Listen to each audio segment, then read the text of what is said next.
అమ్మా భవానీ లోకాల నేలే ఓంకార రూపమమ్మా, తల్లి మహిమల్ని చూపవమ్మా.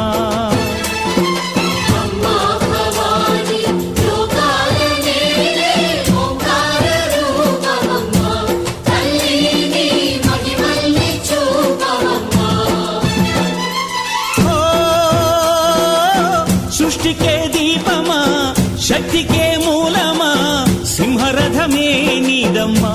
అమ్మ దుర్గమ్మ భక్తులను దీవించుమా.